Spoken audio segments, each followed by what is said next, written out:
Bienvenidos a esta cuarta mesa virtual de este año 2021 en el Instituto Superior de Estudios Religiosos, ISER, y vamos a dedicar esta tarde al tema reflexiones sobre el transhumanismo.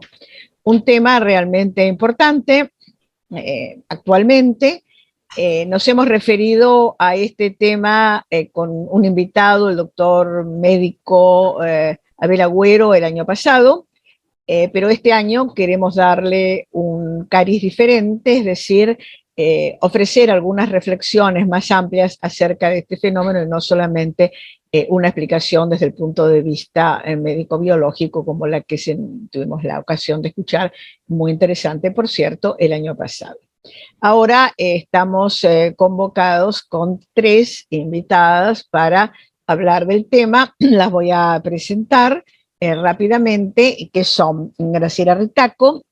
Ella es licenciada en Filosofía por la Universidad de Buenos Aires, máster de Teología en Filosofía y Religión, de la Religión en el King College de la Universidad de Londres, en el Reino Unido. Es investigadora del CONICET y también está en la Academia Nacional de Ciencias de Buenos Aires, en el Centro de Estudios de Filosofía de las Religiones.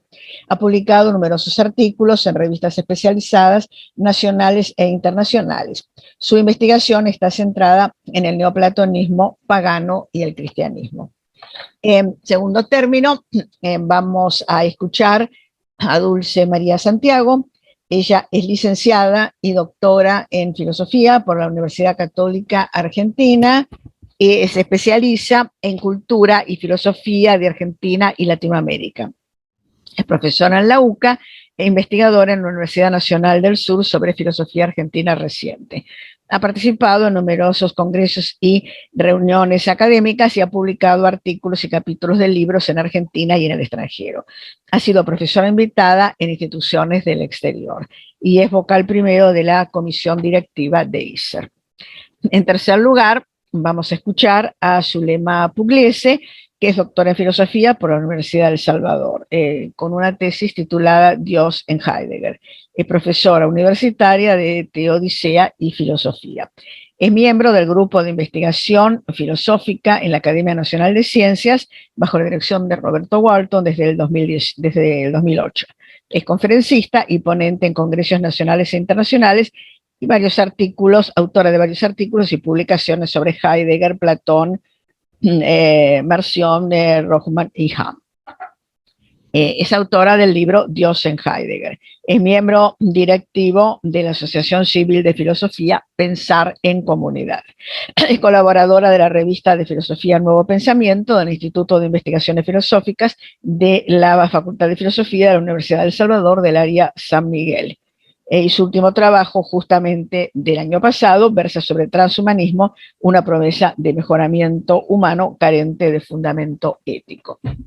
Van a hablar en ese orden y los temas que vamos a abordar, que va a abordar en primer lugar Graciela Ritaco, porque la cuestión que nos preocupa es comenzar por ver qué significa ser un humano.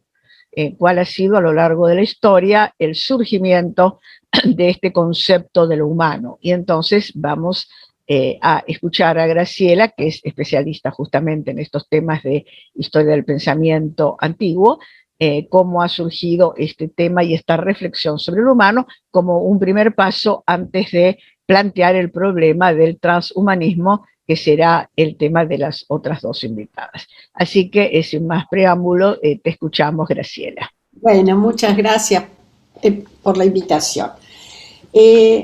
Clara, mi trabajo se llama Una poética de lo humano. Claramente estamos hoy ante una revolución cognitiva y epistemológica de gran magnitud basada en la mecánica cuántica, los desarrollos cibernéticos y la teoría de los sistemas, que compromete incluso los aportes de la biología con aproximaciones a sistemas pensantes. Todo esto ha cuestionado las distinciones entre materia y espíritu, verdad y falsedad, objeto y sujeto. Esta problemática nos enfrenta con la necesidad de plantear nuevos paradigmas que requerirían a su vez de nuevas lógicas y de nuevas ontologías.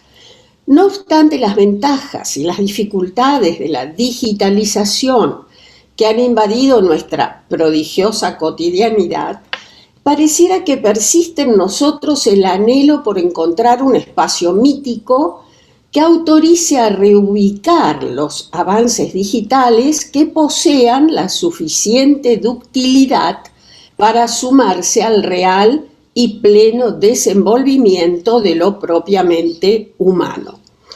Iremos viendo por qué digo espacio mítico, y lo hago a sabiendas de que el mitos es ante todo un relato sostenido en la verdad.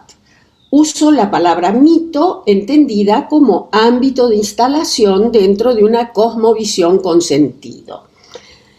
Para esbozar ahora una posible caracterización de lo humano, vamos a remontarnos muy atrás en el tiempo y trataremos de mostrar un cierto modo de comprender lo humano que pueda servirnos de término de comparación con las propuestas actuales.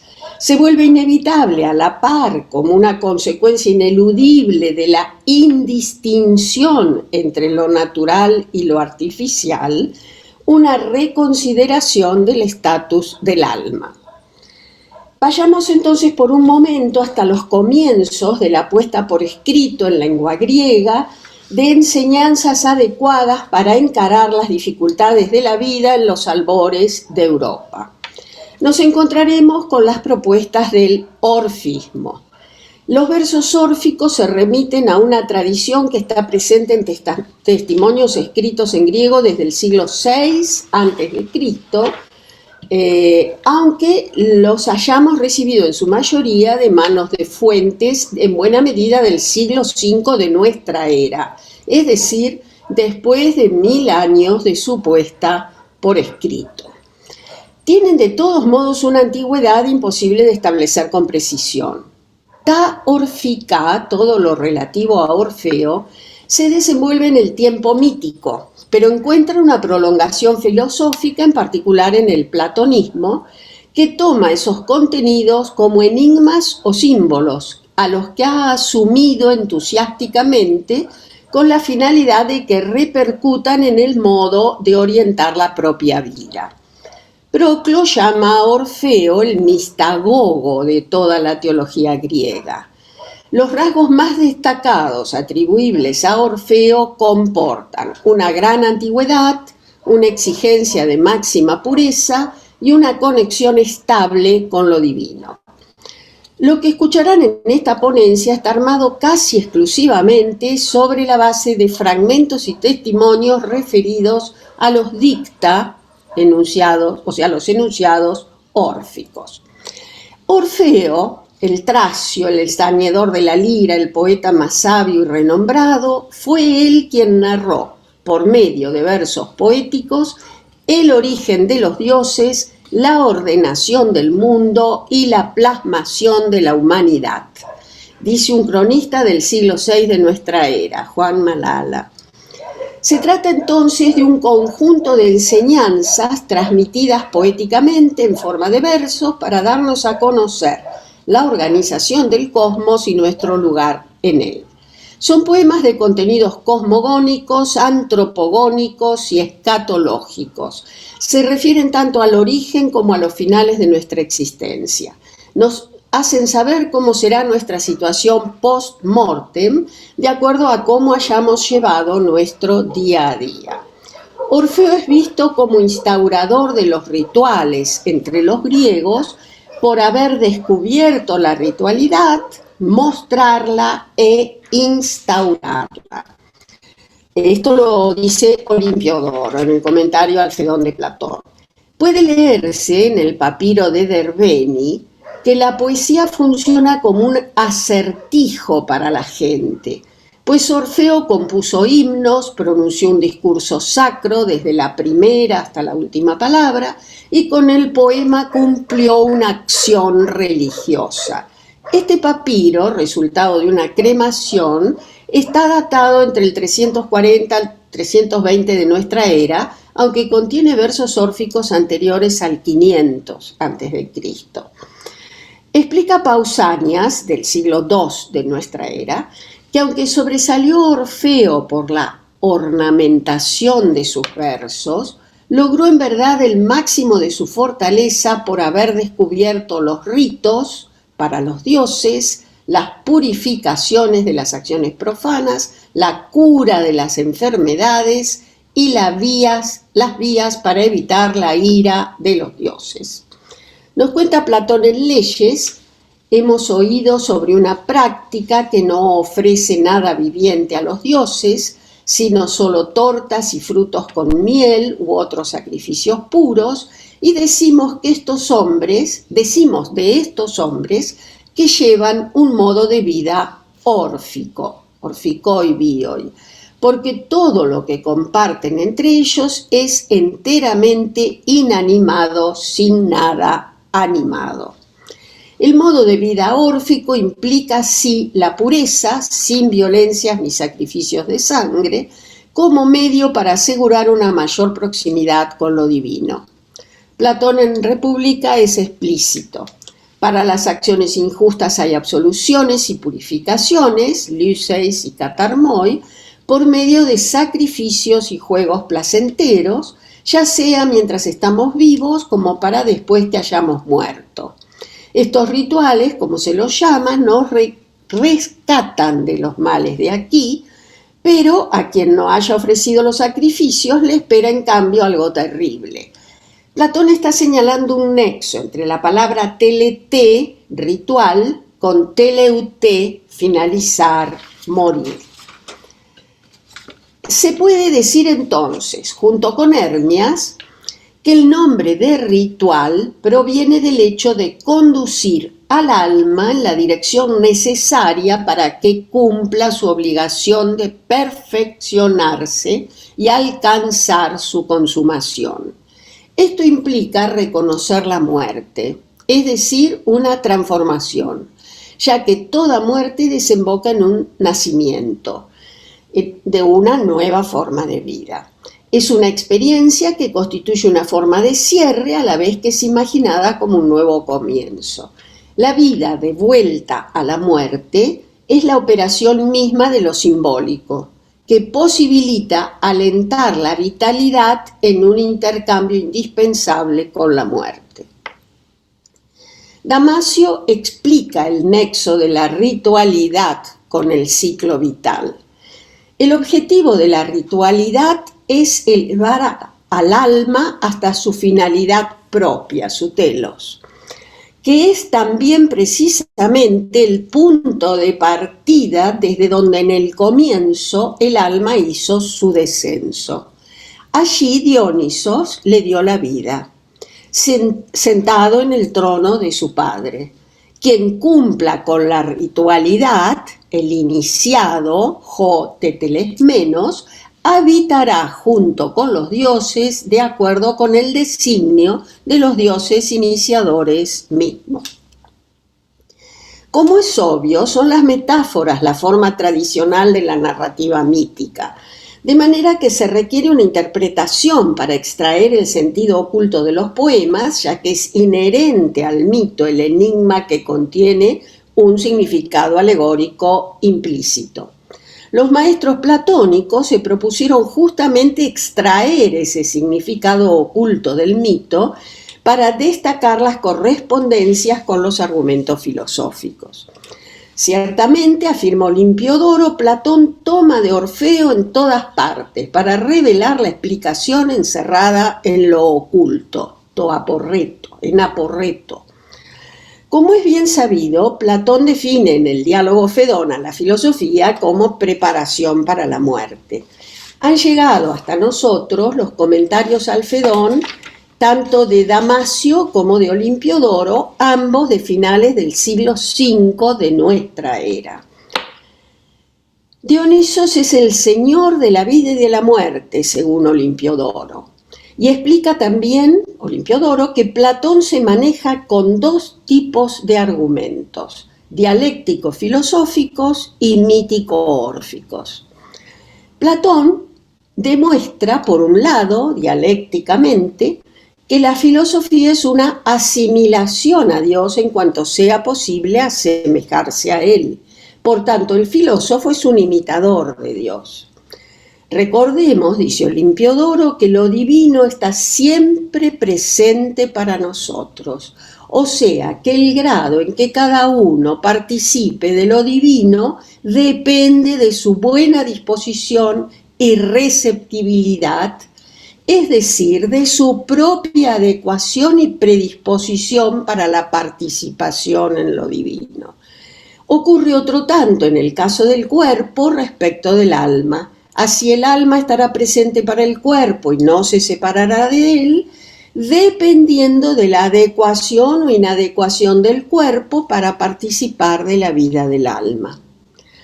Mediante el argumento dialéctico, Platón nos comunica entonces que los dioses se preocupan, epimeluntai, por nosotros, porque somos sus posesiones, ktémata, de manera que debemos permitir que los dioses intervengan y nos sostengan a lo largo de nuestras dificultades y sobre todo no provocar ni favorecer en nosotros mismos la mengua de nuestras capacidades, ni tampoco ser culpables de poner fin a nuestra propia vida.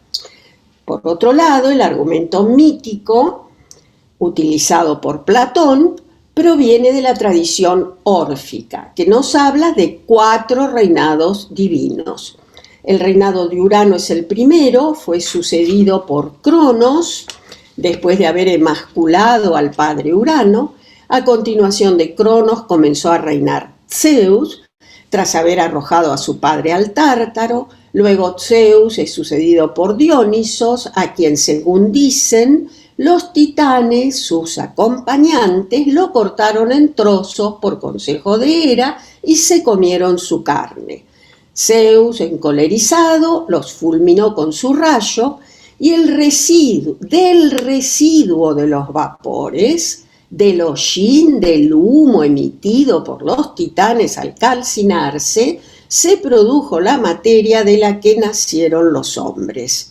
Por eso nuestro cuerpo pertenece a Dionisos, ya que de hecho somos una parte de él, pues estamos conformados por el residuo de los titanes que se comieron su carne, de modo que está prohibido suicidarse. El teólogo Orfeo, según Proclo, nos presentó 3 razas de hombres. La primerísima, de oro, creada por Fanes, son hombres intelectivos y divinos. La segunda, la raza de plata, sobre la que reinó el gran Cronos, son hombres reflexivos, vueltos sobre sí mismos, como Cronos, que es astuto y retorcido.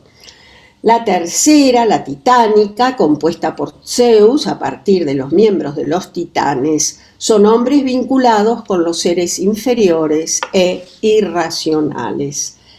Pero insiste Olimpiodoro en que lo indecible del mito revela el hecho de que estamos bajo una especie de custodia. Como dice Platón, el cuerpo resulta un tipo de atadura. Justamente el sentido de atadura, desmos, es lo que debe ser aclarado. Estamos presos, encadenados, atados. ¿Es un lazo o esto es un símbolo de la custodia, frurá, cuidado, vigilancia o guarda providencial divina? Develar el sentido oculto y esotérico, indecible del mito expresado alegóricamente requiere descubrir qué es la custodia, ya que no se trata simplemente de un encadenar o encerrar. Respecto de esto, Damasio nos cuenta que Dionisos mismo es el poder guardián, la custodia. Él es quien suelta las ataduras, los lazos, de quien él elija, pues es él quien libera. Puede hacerlo porque Dionisos es también la causa de la vida particularizada, individual, asumida por cada uno de nosotros. En verdad, lo que es objeto de la custodia es la experiencia misma de estar atado a un cuerpo, algo que opera como un acto de justicia. ya que es un modo de equilibrar y de regular. Pues cuando el alma es arrojada a lo que le es propio, toidion, lo idiosincrático, lo más personal, una vez en el cuerpo, el alma una vez en el cuerpo, es decir, que ya tiene ya una existencia separada, aunque ese cuerpo le pertenezca al alma y sea propio, soporta también múltiples necesidades imprescindibles para que el alma experimente mientras transcurre su aprendizaje tanto la exigencia de una perspectiva general como el aprender a florecer también en una existencia individual. En síntesis, Dionisos es la causa de la liberación y por eso es llamado el liberador, Lysios, concluye Damasio. La humanidad es entonces el resultado de los restos extraídos de los bocados en que se convirtió Dionisos una vez comido por los titanes. Provenimos de trozos desvinculados de la totalidad viviente dionisíaca, pues somos el producto de la porción más extrema de la diferenciación. Nuestra condición es fragmentaria. Nuestro modo de vida es, por tanto, básicamente titánico y en buena medida irracional, álogos, ya que debido a nuestro origen, lo racional en nosotros ha quedado lacerado, desgarrado, hecho trizas como consecuencia de la presencia de lo titánico en nosotros. Se percibe esto cuando, queriendo hacer gala de una aparente autodeterminación, autoexusion, aspiramos solo a pertenecer nada más que a nosotros mismos, sin vincularnos ni con lo superior ni con lo inferior. Esto es un efecto de lo titánico que rompe, divide y separa lo que en nosotros pertenece a Dionisos. Con lo titánico se destruye nuestra natural continuidad y participación en lo que poseemos en común, tanto con lo superior como con lo inferior. En esa condición, aislados, representamos solo a lo titánico. Mientras que en cambio, cuando logramos recuperar la unidad perdida, nos volveremos Dionisos, pues habremos conseguido alcanzar lo que verdaderamente se llama completitud e integridad, es decir, la perfección sin mecanismos, teteleomeno y atechnos, dice Damasio. El elemento dionisíaco es una parte integral de todo el proceso ritual de ruptura y restitución del orden, sostiene Olimpiodoro. De modo que Dionisos y los titanes son una alegoría de la condición humana, puesto que los 4 reinados divinos de Urano, Cronos, Zeus y Dionisos expresan con el lenguaje de un cuento maravilloso los diversos niveles o grados en los que nuestra alma puede practicar la excelencia. La sucesión temporal que el mito despliega como una serie de reinados divinos se aplica en realidad a una jerarquía de valores que deben integrarse conectándose para formar una totalidad, de manera que redunde en una transformación del modo de vida. Los 4 reinados de los que nos habla Orfeo, aunque parecen sucesivos, están siempre allí para ser ejercitados. Ya concluyo, pues el alma conlleva en su interior los símbolos de la excelencia con la que se perfecciona. Tanto cuando se expone a la práctica de la excelencia contemplativa, teorética, según el paradigma de Urano, el que mira hacia arriba, Tota Ano Jorán, o cuando vive una vida de purificación catártica en correspondencia con Cronos, mirándose a sí mismo, Coronus, saciado, al modo de la inteligencia que se convierte hacia sí misma, o bien cuando realiza la perfección política simbolizada por el reinado del hacedor Zeus, preocupado por sus obras, en fin, también por el cumplimiento ético, cuyo símbolo es Dionisos, patrono de este mundo de extrema división, ya que él fue triturado por los titanes. Esto tiene que ver con hacerse cargo de lo particularizado, atomizado, la dispersión de lo generado. Es Damasio el que explica esto. De lo dicho hasta acá se desprende que el alma encierra una pluralidad. Es una y múltiple. Y sabemos que cualquier pluralidad, si no está armonizada o sintonizada, es desordenada y antinatural. Sin embargo, cuando el alma se ha procurado la excelencia, resuena con una armonía audible, manifiesta, porque ya no es ni totalmente una ni totalmente múltiple.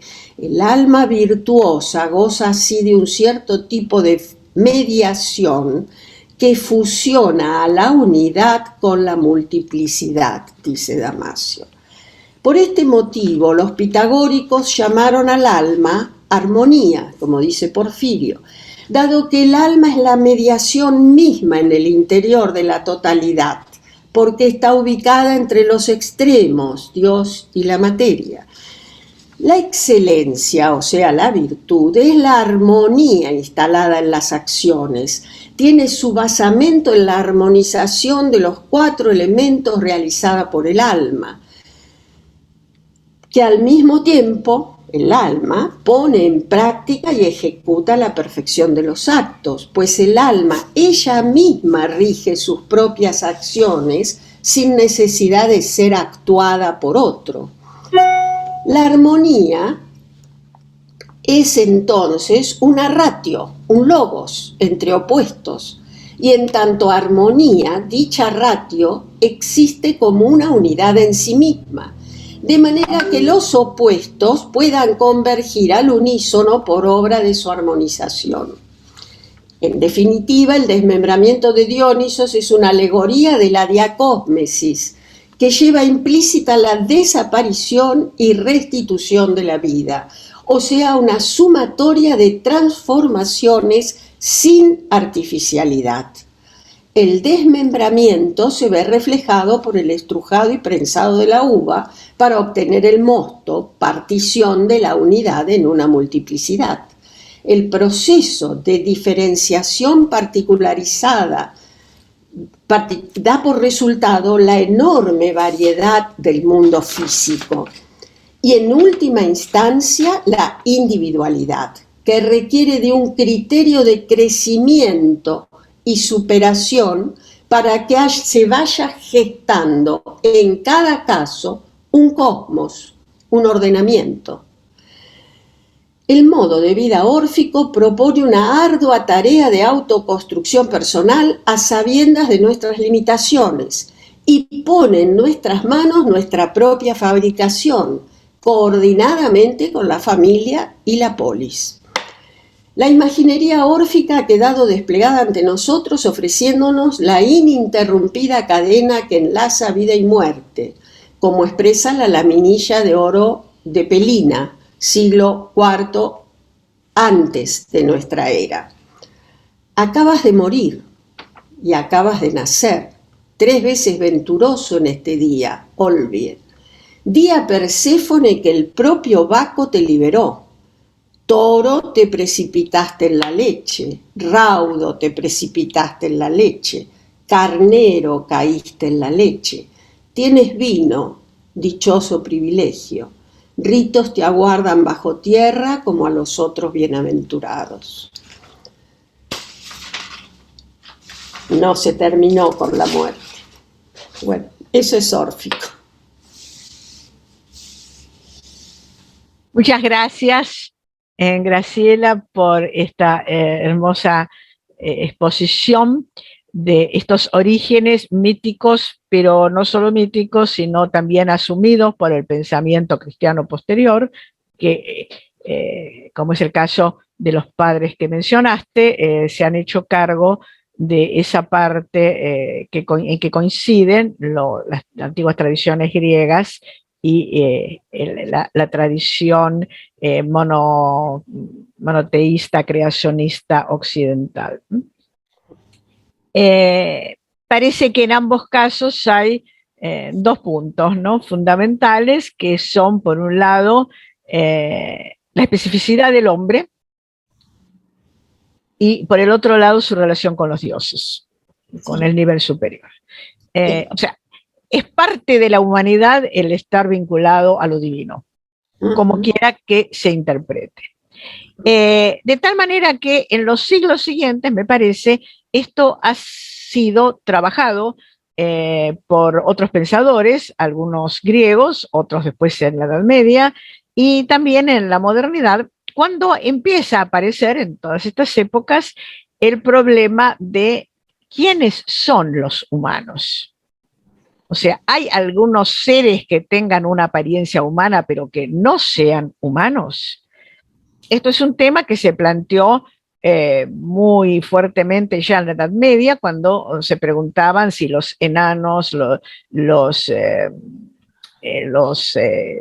algunas de las tribus pigmeas de África, que empezaron a ser conocidos en esa época, eran seres humanos. Se planteó con los indios de América. O sea que a lo largo de la historia, así como hubo un pensamiento fuerte que aceptaba la hominidad de todos los similares, los semejantes, algo que también nos viene de la tradición estoica, también había quienes lo ponían en duda. Hay muchas investigaciones actuales sobre este problema. El problema de quién es humano fue un tema no solamente de importancia científica, sino también filosófica y teológica en la primera modernidad. Por lo tanto, me parece, no nos debe sorprender que en el siglo XXI estemos otra vez planteando qué es un humano y si a partir de lo humano podemos pasar a otro nivel que no sea humano, es decir, que sea transhumano, así como en todo caso antes se había puesto en duda la humanidad de algunos supuestamente infrahumanos. De modo que hay una tradición de continuidad en la problemática de lo humano que nos queremos hacer cargo en esta mesa al visualizar y reflexionar sobre el transhumanismo. Es decir, que lo humano ha sido todo un problema, desde lo mítico, que muy bien expresa Graciela, diciendo que estamos hablando de textos del siglo VI antes de nuestra era y que probablemente eran muy anteriores. Yo me permitiría añadir, no sé, los egipcios, por ejemplo, 2000 o 2500 años antes de la era común, con su libro de los muertos, ¿no? También tenían un ritual para asegurar la comunidad del humano con lo divino y asegurar su perfecta hominidad a través de su unión o su acercamiento a lo divino. Curiosamente era también el pensamiento de Confucio, ¿no?, 500 años o 400 años antes de nuestra era, cuando hablaba de los rituales que eran tan importantes en la tradición china. No eran cosas mecánicas como las interpretamos ahora, tenían una importancia muy grande, ¿no? Uno de los temas que tal vez nos debemos es investigar más qué es un ritual en serio, ¿no? Pero de cualquier manera, creo que este exordio de esta primera parte de nuestra mesa y su continuidad en la discusión acerca del humano nos abre la puerta a este planteo del transhumanismo al que vamos a dedicar en las dos próximas intervenciones. Entonces vamos a escuchar a Dulce Santiago, que nos va a hacer un planteo de tipo más general acerca de qué debe entenderse por el transhumanismo hoy, para poder iniciar una reflexión que combine estos nuevos conceptos con toda esta tradición dos veces milenaria, tres veces milenaria casi, que se refiere a la aparición del tema de lo humano. Así que te escuchamos, Dulce. Bueno, muchísimas gracias. Como bien dijo Celina, yo voy a hablar del paso del humanismo al transhumanismo, porque durante el siglo XX la preocupación por el hombre tenía también una cierta especificidad, porque como bien decía Max Scheler, a raíz del conocimiento científico y tecnológico y la preocupación de la ciencia por objetivar lo humano, le hizo grandes aportes, pero de alguna manera hizo que a raíz de esa contribución de las ciencias al conocimiento del hombre, no se poseyera una idea unitaria del hombre. Y entonces, en ninguna época resultó, según él, tan problemático el hombre como en la actualidad. Se refiere a comienzos del siglo XX, ya que la multiplicidad siempre creciente de ciencias especiales que se ocupan del hombre ocultan la esencia del hombre mucho más que la ilumina.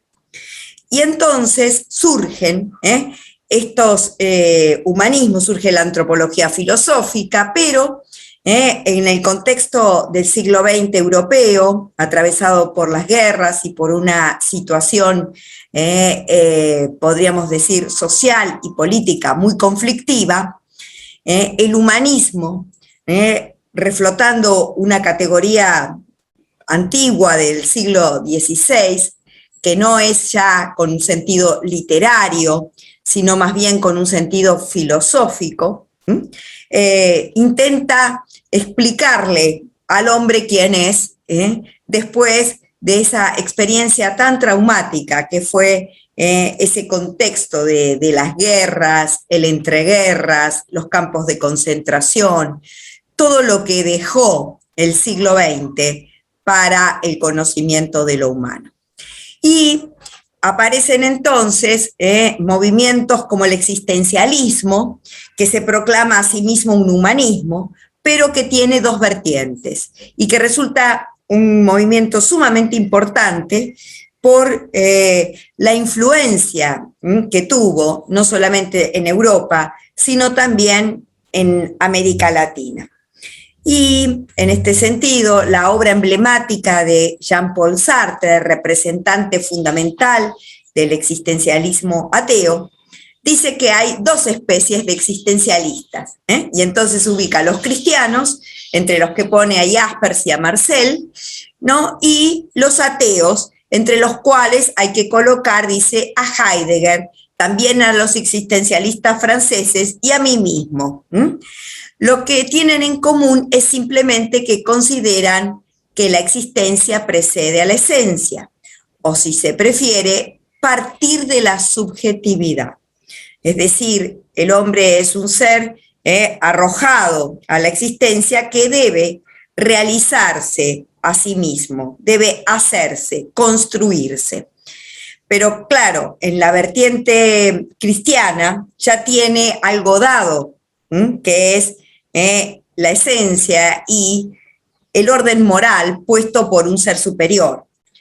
En cambio, el existencialismo ateo, que considera que no hay tal fundamento, que Dios no existe, entonces no hay una esencia dada, ni tampoco un orden moral dado, todo es puro hacerse. ¿Qué significa que la existencia precede a la esencia? Significa que el hombre comienza por existir, se encuentra, surge en el mundo y que después se define. El hombre tal como lo concibe el existencialista, si no es definible es porque empieza por no ser nada.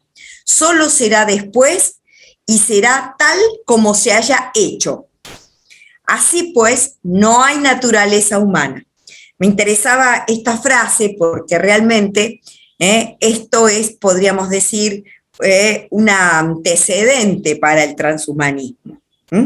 No hay naturaleza humana porque no hay Dios para concebirla. El hombre no es otra cosa que lo que él se hace. Por eso considera que el existencialismo ateo es mucho más auténtico que el existencialismo cristiano.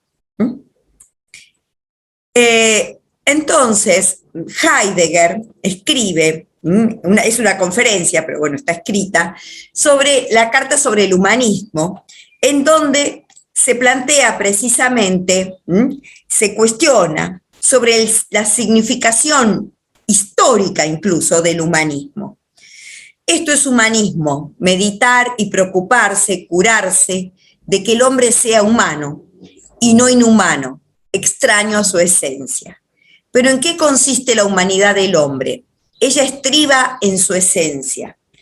¿Desde dónde y cómo se determina la esencia del hombre?, se pregunta. Todo humanismo se basa en la metafísica. Recordemos la postura de Heidegger en Ser y Tiempo sobre la metafísica. El extravío de los intentos de definir al hombre, la mala interpretación de la definición aristotélica como animal racional, la incapacidad de alcanzar la esencia del hombre en el humanismo histórico, según él, y la necesidad de radicalizar la pregunta por lo humano desde la pregunta por el ser. Este es el planteo de Heidegger en Carta sobre el humanismo, que será respondido por Peter Sloterdijk en Normas para el Pacto Humano del año 1999, donde en respuesta a la obra de Heidegger, deja al descubierto perturbadoras consecuencias. El humanismo en su forma antigua, tanto como en sus formas cristiana y moderna, es identificado como el responsable de un no pensar de 20 siglos, con sus presupuestos apresurados, sus al parecer evidentes e inevitables definiciones de la esencia del hombre. Se lo acusa de haber impedido el surgimiento de una auténtica pregunta por la esencia. La era del humanismo moderno como modelo escolar, o sea, lo que se plantea es si realmente la paideia y el humanismo, o sea, la educación, tal como se concibe desde los griegos, es realmente mejoramiento humano. Ya ha pasado porque se ha vuelto insostenible la ilusión de que masivas estructuras políticas y económicas pueden ser ya organizadas siguiendo el modelo amigable de la sociedad literaria, dice Peter Sloterdijk. ¿Qué puede aún domesticar al hombre si hasta el día de hoy sus esfuerzos de automoderación lo han llevado en gran medida precisamente a su toma del poder sobre todo ente? Y entonces la propuesta es, así como el hombre mejoraba antes, o consideraba que se mejoraba por la educación, por el humanismo, hoy ese mejoramiento no le corresponde a la educación, sino a ese dominio del hombre sobre la técnica, y es la técnica la que entonces hoy puede mejorar al hombre. Por eso el transhumanismo, postulado por el paradigma poshumano, ahora vamos a explicar ese significado, se puede considerar como una búsqueda del mejoramiento humano a través de la tecnología. Es la búsqueda de la transformación del hombre mediante la integración del ser humano con la máquina, esto se llama el cyborg, mediante la transformación de nuestros genes en la línea germinal, y hasta poder generar una especie distinta llamada poshumana. ¿Y qué caracteres tiene? Es propio de este transhumanismo considerar que la evolución darwiniana, que era aleatoria, ya no está más. La evolución ahora es diseñada. Comienza entonces una evolución que se basa en la tecnología y que nos permitirá seleccionar las cualidades físicas y mentales, el rejuvenecimiento y hasta la inmortalidad del hombre. Las modalidades que tiene el transhumanismo es el cultural, que es lo que estamos explicando, es decir, cuáles son las ideas o pensamientos propios de este paradigma, inspirado en la crítica posmoderna al humanismo. La obra de Donna Haraway, El manifiesto Cyborg, en 1985, sostiene que a finales del siglo XX, nuestra era, un tiempo mítico, Todos somos quimeras, híbridos, teorizados y fabricados de máquina y organismo. En pocas palabras, somos cyborgs. Pero también tiene una, digamos, una modalidad científica o tecnocientífica que se inspira obviamente en las ciencias y en los trabajos de la inteligencia artificial, de la robótica, también de la biotecnología y de las neurociencias. La idea compartida por ambos, ya sea por el cultural o por el tecnocientífico, es la superación de la barrera entre el hombre y la máquina, entre lo real y entre lo virtual. Y el mejoramiento humano puede hacerse de diferentes formas. Un mejoramiento químico o farmacológico, que tiene que ver, digamos así, con las pastillas, todas las sustancias que pueden mejorar al hombre. También puede ser cibernético o digital, o genético. Y cada uno de ellos puede apuntar al mejoramiento físico, mental, emocional o moral para mejorar la calidad de vida o bienestar. Pero el problema del transhumanismo es que todavía no ha definido qué consiste ese bienestar. Los argumentos que da es que la tecnología siempre ha sido un instrumento de mejoramiento humano que ha posibilitado el desarrollo de la cultura gracias a las cuales disfrutamos de la escritura, de la ciencia y del arte. Todo esto son prótesis culturales que amplían nuestras capacidades cognitivas. Hoy, en cambio, serían la inteligencia artificial o la robótica. ¿Ven? Este reemplazo, digamos que de alguna manera está en la obra de las normas para el parque humano. No intentar mejorarnos es faltar a un deber moral, causando un perjuicio objetivo. Poner límites a la libertad del mejoramiento, por ejemplo, los padres que quieren mejorar a sus hijos, quieren tener hijos mejores, es ir contra el principio de beneficencia procreativa. También es legítimo permitir el mejoramiento genético con una finalidad terapéutica, pero limitar o prohibir cuando la finalidad es solamente mejoradora, no terapéutica. ¿Y cómo es posible entonces trazar el límite entre lo terapéutico y lo mejorativo? Nadie puede oponerse al mejoramiento humano, ya sea intelectual, psicológico, moral o físico, mediante técnicas sociales o culturales como la educación y el deporte. Dice, si no se oponen en ese plano, ¿por qué se van a oponer a que la tecnología lo realice? El mejoramiento es un fin deseable, pero el medio para conseguirlo no es éticamente relevante, sostiene el transhumanismo. Esperen que voy a...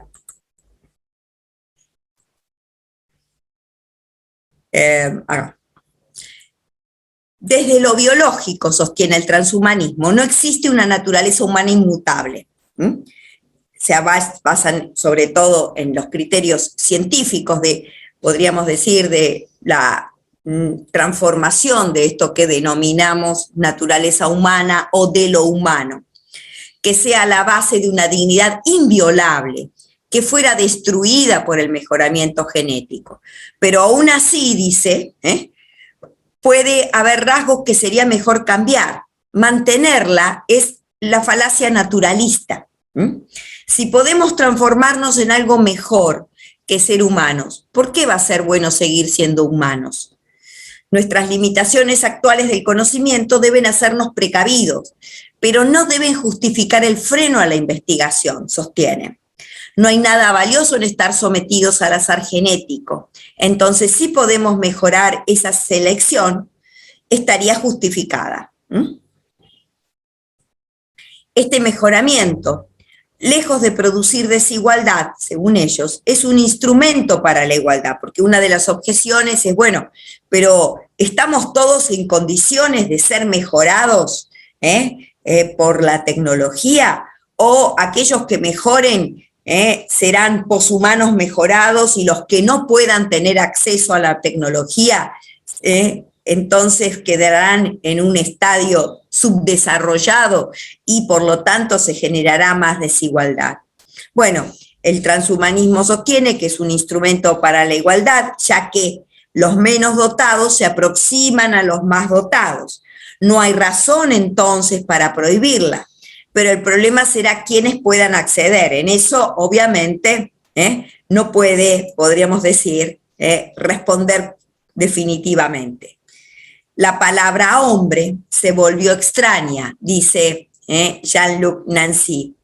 El desquicio viral nos desvía de nuestro supuesto destino anterior de sobrehumanos o transhumanos y nos retorna, esto lo dice poco antes de fallecer, a nuestra condición de bípedos sin plumes, pero con el don del lenguaje y el pensamiento para sondear el abismo del contagio, porque está refiriéndose a esta pandemia.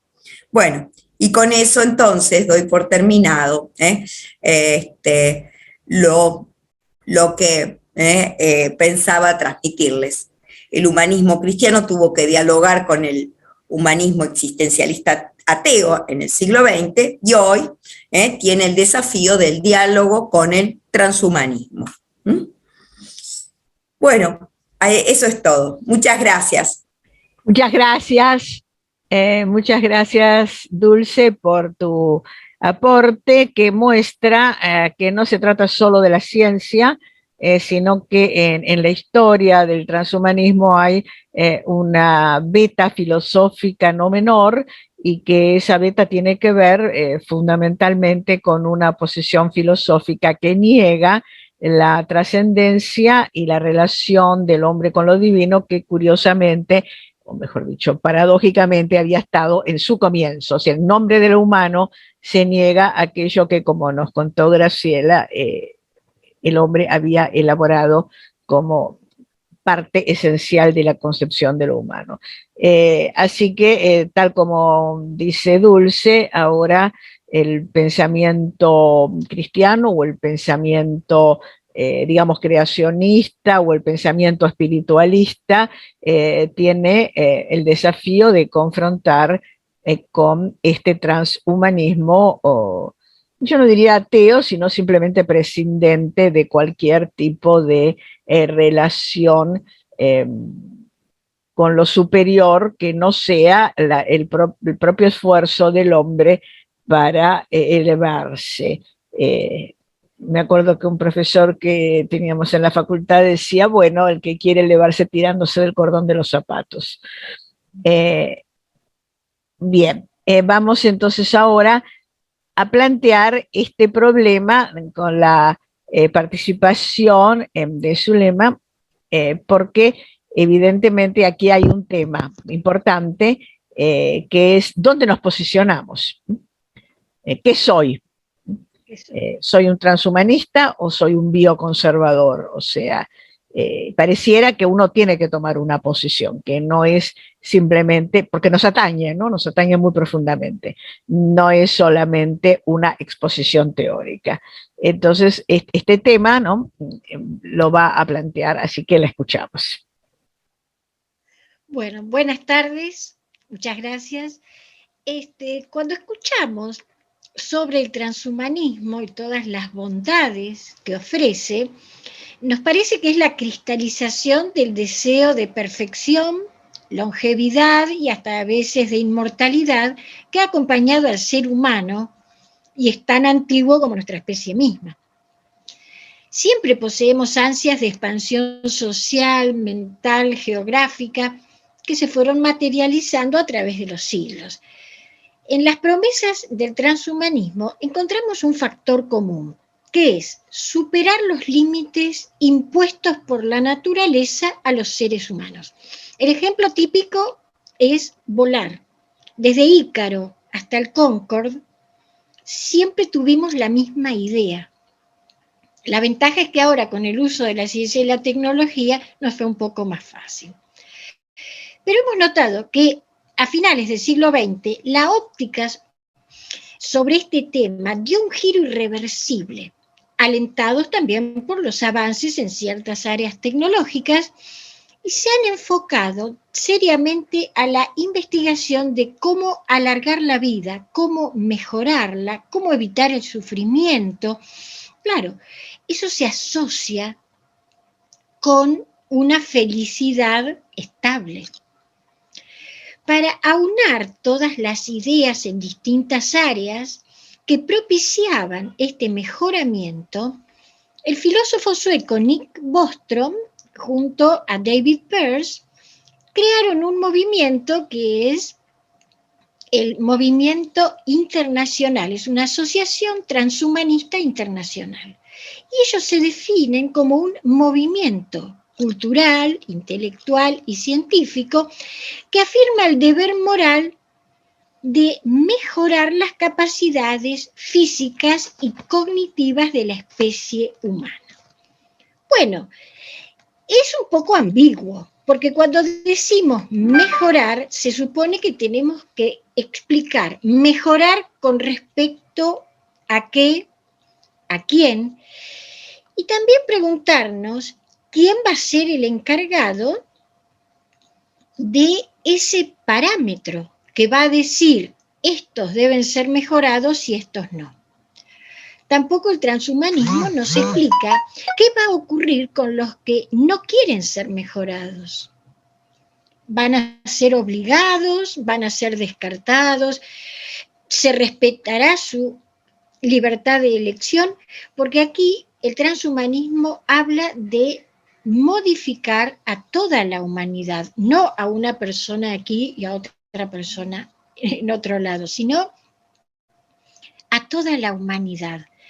Entonces, hay gente que se pregunta, ¿se calcularon los riesgos? Porque yo, por ejemplo, me pregunto, ¿quién va a ser el encargado de seleccionar los caracteres de mi descendencia? Entonces, claro, quedan muchos hilos ambiguos.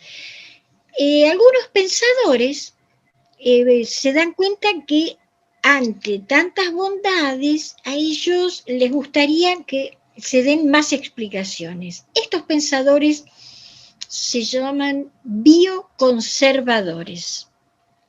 Cada uno se dedica a un tema en particular.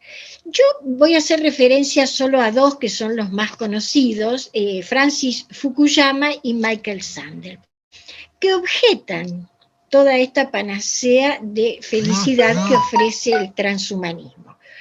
Por ejemplo, Francis Fukuyama, que ya en el siglo pasado, en 1998, publicó su libro Nuestro futuro poshumano, en el capítulo Transhumanismo, considera a este paradigma como la idea más peligrosa del mundo.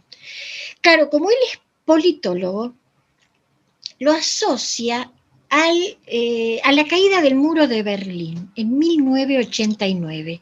Él dice que ahí se ven cara a cara dos modos completamente distintos de sociedad, de economía, de política, y una claramente muestra ser mejor que la otra. Entonces esa tensión, diríamos ese dique de contención al capitalismo se rompe, y este capitalismo desborda sin límites. Entonces es de una manera liberal. ¿Qué quiere decir sin límites? Que no acepta ningún límite ético. Que todo lo que quiere hacer se propone y lo hace. Entonces no acepta que puede haber ideas confrontadas. Tiene esa idea que esto se debe hacer porque se puede. Y no es así, porque si algo es posible de hacer, no tenemos el deber de hacerlo. Sin embargo, en su misma definición, siempre dicen tenemos el deber moral de hacerlo. Y nunca especifican cómo se pasa inexplicablemente del es, de algo que es posible, al que debe ser. Ese paso del es al debe nunca fue explicado. El otro bioconservador que también objeta estas ideas transhumanistas es Michael Sandel. en su libro Contra la Perfección, él prevé que el transhumanismo sí va a desembocar en una sociedad estratificada, pero lo peor es que va a ser insolidaria, porque va a despreciar a los discapacitados, porque como todo se puede arreglar, el que no se arregla parece que es por culpa de él.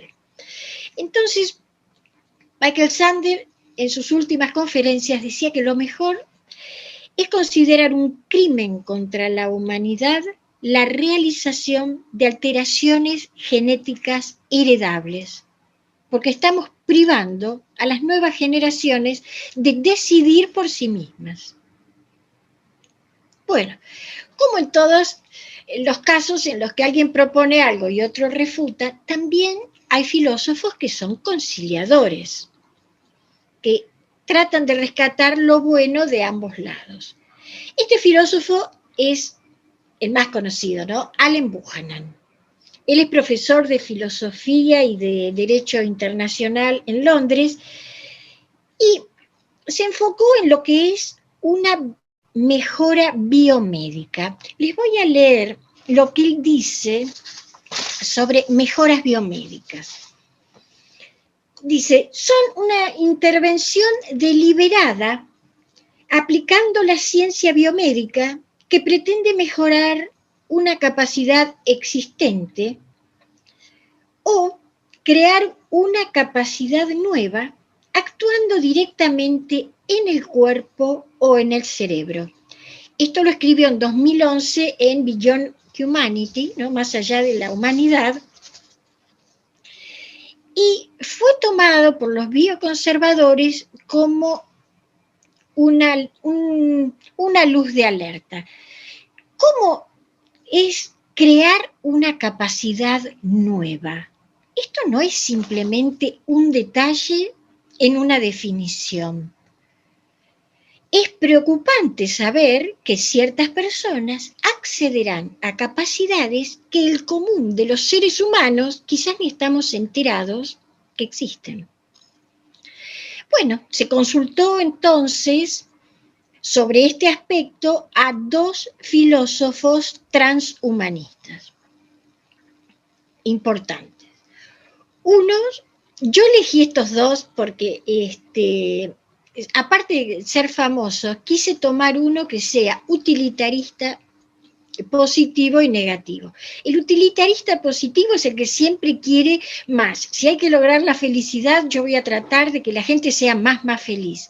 Y el utilitarista negativo es el que dice, bueno, si hay sufrimiento, yo voy a tratar de evitar el sufrimiento. Esa es la diferencia que tienen. El utilitarista positivo que yo tomé es Julian Savulescu. Es bastante famoso, es un filósofo australiano que desde hace muchos años da conferencias y llegó a hablar de que tenemos frente a nosotros la posibilidad de una segunda génesis. Y él está convencido que la evolución de forma natural nunca nos podrá brindar ciertas mejoras y velocidad. Nosotros pensemos que del primate hasta como somos hoy en día, se tardaron miles y miles de años. Él lo que propone es, ¿por qué no desde como estamos hoy en día, hacia una humanidad mejorada, que podemos llamar transhumano o posthumano? ¿Por qué tardar tantos miles de años si gracias a la ciencia y la tecnología lo podemos hacer en 2 generaciones? Esa sería su idea básica. Y aparte, alienta mucho el tema de la biología sintética. Él nos dice que si la biología genética permitió eliminar genes defectuosos y potenciar otros, insertar algunos en nuestro genoma, ¿por qué no utilizar la biología sintética que nos permitiría introducir genes artificialmente diseñados para fines específicos? Así, nuestras células adquirirían funciones radicalmente nuevas que de otra manera nos sería imposible. Bueno, También es el que habla de lo que dijo Dulce de la beneficencia procreadora, y es la obligación que tienen los padres de, como una obligación moral, de seleccionar cómo van a ser sus hijos. Es un filósofo que está a favor de la eutanasia y escribió un libro que se llama I Love Drugs. ¿Por qué? Porque nosotros debemos hacer todo lo que nos hace felices. El amor nos hace felices, pero a veces nos trae inconvenientes. Entonces, en I Love Drugs, dice que el transhumanismo está muy enfocado a que a través de fármacos y drogas nosotros podamos evitar penas de amor, tanto para enamorarnos de alguien o, si nos va mal, no sufrir por amor. Bueno, todo esto no sonaría extraño. Yo no critico ni digo que está bien o mal, porque realmente este hombre es una eminencia. Pero lo que suena extraño es que él trabaja en la Universidad de Oxford, en el área de transhumanismo, y es el director de ética. Entonces, claro, nos suena un poco extraño que el dueño de la cátedra de ética sea el que promueve eutanasia, el drogarse y la beneficencia procreadora.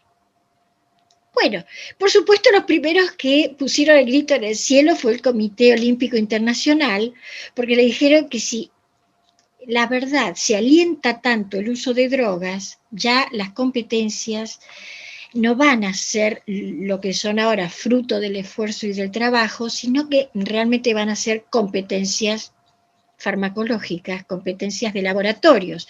Pero él dijo que si la gente es feliz, esa es la función del transhumanismo, que cada uno sea feliz como pueda. Bueno, ahora vamos al otro transhumanista, a David Pearce, que es el transhumanista utilitarista negativo. Que lo que trata es de suprimir el sufrimiento de todos los seres sintientes. Pearce es una persona muy querida en Inglaterra porque es del movimiento para pro animales, es vegetariano. Entonces, él dice que la vida darwiniana realmente está constantemente afligida por sufrimiento, infelicidad, insatisfacción. Entonces, esas costumbres que han sido adaptativas, hoy, ya que tenemos el dominio sobre el código genético, ¿por qué no reprogramarnos por completo y lograr que el nivel de sufrimiento y felicidad de los seres vivos sea un parámetro ajustable? Según él, el sufrimiento va a ser totalmente eliminado con el tiempo, como lo fue el dolor durante las intervenciones gracias al uso de la anestesia. Claro, todos le preguntaron, ¿y cómo es que se puede evitar el sufrimiento? Él dice, muy fácil, porque el sistema de recompensa del cerebro puede mejorarse genéticamente, por lo cual es factible crear una nueva arquitectura motivacional. Entonces, vamos a estar basados en gradientes de bienestar sensibles a la información. Bueno, ante estos dos pensamientos muy difundidos de estos transhumanistas, quien sale a contestar es una filósofa norteamericana llamada Martha Nussbaum.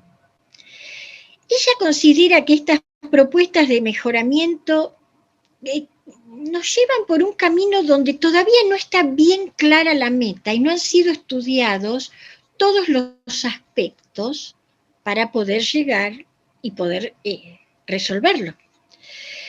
Entonces, primero asegura que no va a haber igualdad de oportunidades porque nunca se va a lograr mejorar a toda la humanidad en su totalidad.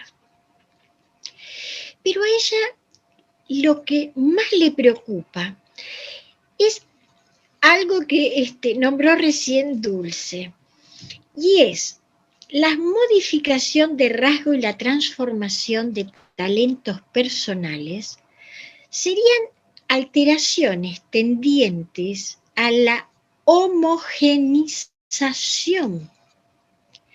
Y ahora que tanto se habla de la diversidad, de aceptar las diferencias, el transhumanismo está haciendo exactamente lo contrario, hasta el límite de la eliminación de ciertas formas de vida y cultura. Es un empobrecimiento total de la diversidad.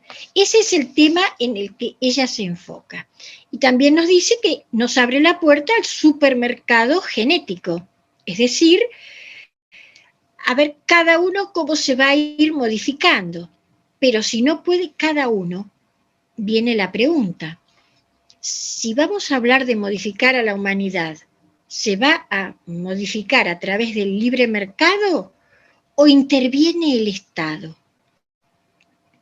Es peligroso de las dos maneras, porque si interviene el Estado, sí se aseguraría que fuera para todos los habitantes. Habría una alianza de gobierno, empresas, científicos, pero un Estado podría preferir seres humanos más inteligentes, otros seres humanos más obedientes, más pacíficos, más belicosos. Incluso ahora se pueden cambiar determinados rasgos físicos y algunos pueden preferir más pequeños para que consuman menos. Entonces el mercado genético estaría a disposición. No nos pudimos poner de acuerdo con una vacuna frente a una pandemia mortal. No quiero pensar lo que va a ser elegir los rasgos físicos de cada ser humano para dentro de 2 generaciones. Es por eso que Michael Sandel no está de acuerdo con la alteración genética heredable. Ahora, entre las tantas cuestiones no tratadas por el paradigma transhumanista, vamos a hacer referencia también al tema de la sobrepoblación.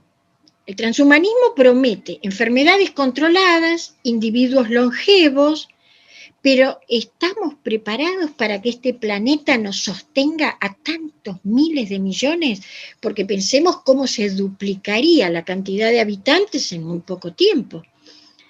Entonces, eso objetan los bioconservadores. Primero hay que preparar el ambiente, primero hay que preparar el hábitat y después permitir la longevidad, porque ellos hablan de más de 120 años. Y el otro tema que nos hace ruido y que ellos tampoco explican, ellos, me refiero a los transhumanistas, explican, porque a veces explican pequeños detalles, pero no todo en general, que siempre dicen, se vivirán las vidas que valen la pena ser vividas, pero nunca nos dan detalles de cuáles son. Entonces, ¿quién es el que va a decidir si mi vida vale la pena?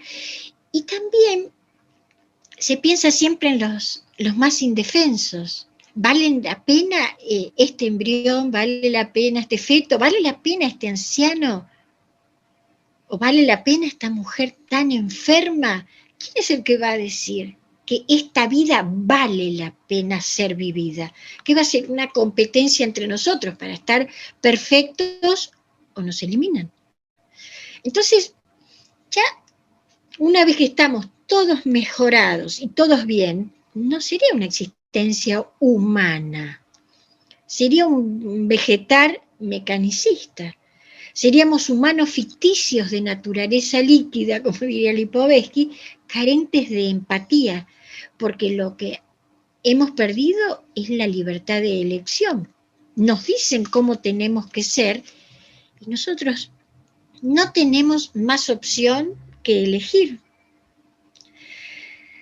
Hasta ahora se nos empiezan a plantear interrogantes morales desconocidos. porque estamos seguros que existe un corpus de habilidades humanas básicas y no poseer alguna la consideramos una discapacidad. Pero dotar adrede a ciertos grupos de capacidades extraordinarias que serían imposibles de obtener por la gran mayoría, fomentaría la aparición de tipos humanos separados que no compartirían las capacidades generales. Y me gustaría cerrar con una pregunta, porque aquí cabe que nos preguntemos, porque el transhumanismo nos interpela y acorde a la respuesta que damos es lo que nosotros somos.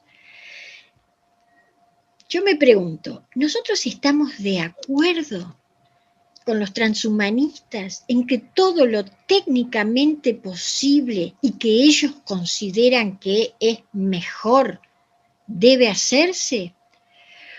¿O apoyamos a los bioconservadores aceptando que sí existe un límite a todo lo que puede hacerse y que ese límite es lo éticamente correcto? Bueno, nos quedamos pensando.